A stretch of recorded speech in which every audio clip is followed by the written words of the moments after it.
कोल्हापूर पुराणलेख हे आपलं ऐतिहासिक एक वारसास्थळ आहे आणि जिथं 500 वर्षांची 3 कोटी डॉक्युमेंट्स आहेत. त्यामध्ये सगळ्यात महत्त्वाचं म्हणजे शिवाजी महाराजांचं शिवराज्याभिषेकाच्या दृष्टिकोनातनं हस्तलिखित आहे, महाराजांच्या खुद्द स्वाक्षरीनं आणि राजमुद्रेनं.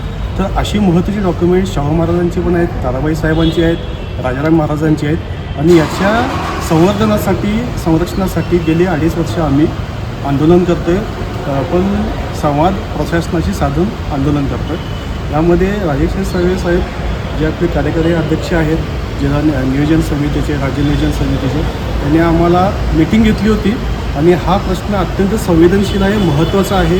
आपला इतिहास आपल्याला जपायला पाहिजे, जे भविष्याच्या दृष्टिकोनातून अनेकांना मार्गदर्शक ठरू शकते. म्हणून त्यांनी इथले जे काही महत्त्वाचे प्रश्न आहेत ते आमच्याकडून समजून घेतले.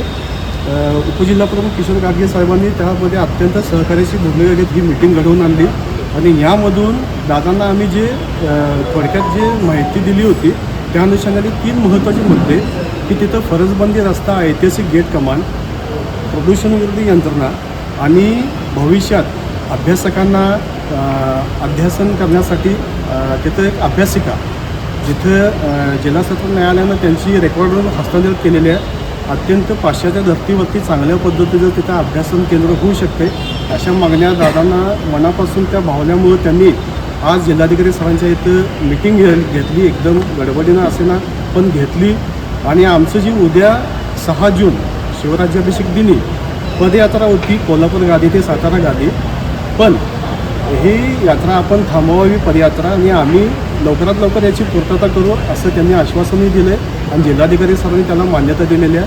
त्यामुळं आज आम्ही जाहीर करतो आहे की उद्या जी नियोजित आमची पदयात्रा होती, आत्मक्लेश पदयात्रा, ती आम्ही स्थगित करतो आहे. आश्वासन, ठोस आश्वासन मिळालेलं आणि हे लवकरात लवकर कार्यवाही यावरती आम्हाला मोठा विश्वास आहे. धन्यवाद.